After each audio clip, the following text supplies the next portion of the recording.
හැමෝම ආයුබෝවන් කියලා මගේ YouTube channel එකට පිළිගන්නවා. ඔයගොල්ලන්ට අද මම ගේන්න බලාපොරොත්තු වෙන්නේ Tamiya TL01 Ferrari 360 කියන RC කාර් එක ගැන රිවිව් එක. ඉතින් මේක Tamiya කියන බ්‍රෑන්ඩ් එකකින් ජපනිස් බ්‍රෑන්ඩ් එකකින් හදපු RC කාර් එකක්. ඉතින් on road RC ගණයට තමයි ඇත් වෙන්නේ. chassis එකේ model number එක තමයි TL01 කියන එක. ඉතින් ඒකට ඒගොල්ලෝ හයි කරලා තියෙනවා 2000 Ferrari 360 බොඩි එක. ඉතින් පළවෙනිම මේක රිලීස් කරලා තියෙන්නේ 1997.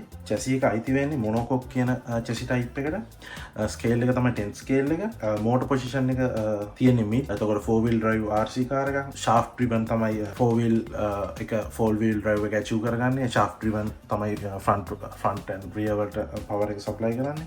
motor එක 540 Mabushi motor එකක් තියෙන්නේ. wheel base එක 257 mm වලින් සමන්විත wheel base එකක් තමයි තියෙන්නේ. මේ බොඩියට අමතරව Tamiya විසින් මේ chassis එක යොදාගෙන ගොඩාක් තව RC model RC body release කරලා තියෙනවා මේ එකම chassis එක. Skyline GTR body එක, ඒකට Alfa Romeo body එකක් තියෙනවා.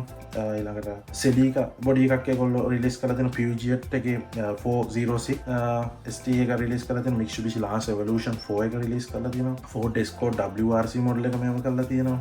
release කරලා තියෙනවා. Pennzoil Nismo GTR එක release කරලා තියෙනවා. Ford SVT F150 Lightning කියන truck එකකින් body එක release කරලා තියෙනවා. Subaru Impreza WRC, Ford Mustang Cobra, Castrol Mugen NSX, Lexus IS200, Tesla Buggy Megane, Ford Focus WRC, Lexus IS, Mercedes CLK GTR Original Taily, Lexus GS400, Castrol Tom Supra 2000, Mercedes-Benz CLK DTM 2000, Opel V8 Coupe, Nissan 350Z, Ferrari 360 Modena Challenge කියන body එක තමයි මේ තියෙන්නේ. Ford Focus RS WRC 02 කියන එකත් ඒක release කරලා දෙනවා. ඒ වගේ ගොඩාක් බොඩිස් ඒගොල්ලෝ රිලීස් කරලා දෙනවා මේකම chassis එකට. ඒක සාමාන්‍යයෙන් දකින්න පුළුවන් කොමන් දෙයක් තමයි Tamiyalගේ එකම chassis එක දාගෙන ගොඩාක් බොඩිස් රිලීස් කරනවා. සමහර ඒවා එහෙම Tamiya එහෙම කරන්නේ නැහැ. උනට හුඟක් වෙලාට on road chassis වලට ඒගොල්ලෝ හුඟක් එකම chassis එක දාගෙන ගොඩාක් බොඩි රිලීස් කරනවා.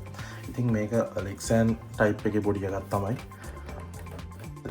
Lexan type බොඩි එකක්. ඉතින් හොඳටම මම මේක used එකක් ගත්තා. used කියන්නේ used නෙමෙයි, මේක brand new. මේක use කරලා නැහැ. මේක නිකන් අර display RC කාර් එකක් විදිහට තියාගත්ත එකක්. ඉතින් පොඩිම scratch එකක් වත් නැහැ වාහනේ. ඉතින් මේ paint එක පොඩ්ඩක් damage වෙලා වගේ ඔයගොල්ලන් පේන්නේ වයසත් එක්ක. මේක 1997 release වෙච්ච හින්දා වයසත් එක්ක paint එක පොඩ්ඩක් damage වෙලා තියෙනවා. නැත්නම් body එකේ damage හින්දා නෙමෙයි. paint එක ගැලවිලා ගිහිල්ලා තියෙනවා.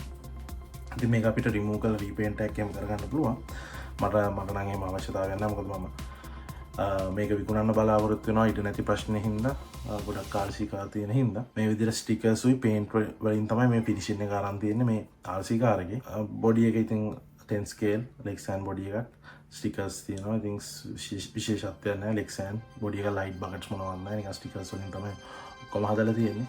body එක mount වෙන්නේ මේ විදිහට 4 post වලින් RC body clip වලින් තමයි. අපි එහෙනම් chassis එක පැත්තට යනවා. ඉතින් මේ විදිහට තමයි chassis එක තියෙන්නේ. මෙතන තමයි අපේ බැටරිය දාන ලොකේෂන් එක. මෝටර එක mid motor එකක් විදිහට යන්නේ. mid motor RC කාර් එකක් විදිහට. මොකද මෝටර එක තියෙන්නේ ඇක්සල් දෙක මැදම නෙමෙයි. ඒවල සයිඩ් එකේ යනවා mid motor කියලා තමයි කියන්නේ. ඊට පස්සේ අපේ මේ වගේ ස්ටෑන්ඩඩ් oil shocks තියෙනවා. shock absorbers. මේ විදිහට තමයි අපේ receiver එක තියෙනවා. ESC එක තියෙනවා. servo එක තියෙනවා. මේ විදිහට තමයි setup එක යන්නේ.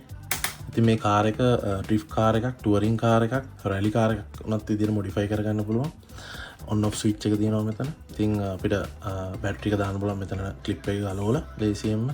දෙපැත්තෙම දාන්න විදිහට තමයි හදලා තියෙන්නේ. දෙපැත්තෙම clip තියෙනවා මේ විදිහට. ඉතින් ලොකු ඇන්ටනාවක් තියෙනවා. මොකද පරණ කාර් වල කොහොමද දිග ඇන්ටනාවක් එනවා. දැන් ඒ වගේ නෙමෙයි. මේ රිමෝට් එකේ එහෙමයි දිග ඇන්ටනාවක් එනවා මේ වගේ. ඉතින් සාමාන්‍යයෙන් Tamiya kit එකදී ඔයගොල්ලෝ දන්නවා RC කාර් එකයි මෝටර එක තමයි හුඟක් වෙලාට ඉන්නේ. Tamiya ESC සමහර විට Tamiya ලා ඉන්ක්ලූඩ් කරනවා kit එකත් එක්ක. ඒ වුණාට කවදාවත් රේඩියෝ එකකුයි රිසීවර් එකකුයි ඒගොල්ලෝ එවන්නේ නැහැ. බැටරිය වන්නේත් නැහැ. ඉතින් ඒවා ආෆ්ටර් මාකට් Tamiya වලින් Tamiya receiver and transmitter ගන්න පුළුවන්, බැටරි ගන්න පුළුවන්. මේ වගේ මේ කාර් එකට Futaba transmitter receiver එකක් තමයි දාලා තියෙන්නේ. ඉතින් transmitter එක ගැන කතා කරනවා නම් බොහොම basic transmitter එකක් 2 channel. මෙතන on off switch එක තියෙනවා. මෙතන අපේ තියෙනවා reverse trim දෙක උඩ දෙපැත්තේ ආය අපේ සර්වෝ රිවර්ස් එකයි ටෝටල් රිවර්ස් එකයි තියෙනවා උඩ.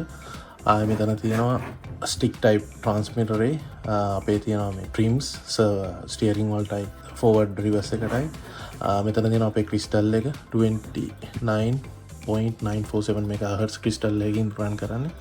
එතකොට රිසීවරෙත් ඒ වගේම ක්‍රිස්ටල් එකක් තියෙනවා ඒ රේන්ජ් එකෙම වැඩ කරන මේ විදිහට. මේ තියෙන්නේ ඒක තමයි. මේ විදිහට තමයි කාර් එක මේ විදිහට තමයි ඉතින් Tamiya TLO1 කාර් එක තියෙන්නේ. මේ වගේ ප්ලාස්ටික් බම්පර්ස් තියෙනවා පිටිපස්සේ. ෂාෆ්ට් මෙටල් වලින් ඇවිල්ලා තියෙන්නේ. වීල්ස් රබර් වීල්ස් බොහොම බේසික් මොනවත් නැහැ. ත්‍රෙඩ් නැති ඒවා තමයි වීල්ස් ඇවිල්ලා තියෙන්නේ. මේ වාහනේට ගොඩක් like after market options තියෙනවා. ඔයගොල්ලන්ට අවශ්‍ය නම් modify කරන්න. ඉතින් මේක එහෙම කිසිම මොඩිෆිකේෂන් එකක් කරපු නැති බේසික් වාහනයක්. ෆුල් මෙටල් උනත් කරගන්න පුළුවන්. ඒ කියන්නේ ඇලුමිනියම් වලින් අප්ග්‍රේඩ් කරගන්න පුළුවන්. ඉතින් මෙතන තියෙනවා අපේ ෂාෆ්ට් එක. ෂාෆ්ට් ඩ්‍රිවන්. අපි එහෙනම් මේකේ පොඩි රනින් වීඩියෝ එකක් බලමු. මම මේක ගේ ඇතුලේ තමයි රන් කරන්නේ. මොකද මම එළියේ රන් කරන්නේ නැහැ. මොකද වාහනේ අලුත්ම වගේ තියෙනවා. එළියේ රන් කරොත් මේක අනිවාර්යෙන් යට සීරෙනවා. ඉතින් මම විකුණන්න බලාපොරොත්තු වෙන හින්දා පොඩ්ඩක් මම පොඩි රනින් වීඩියෝ එකක් පෙන්නන්න ගේ ඇතුලේ රන් කරනවා. එහෙනම් බොහොම ස්තුතියි. ඊළඟ වීඩියෝ එකේදී හම්බ වෙමු.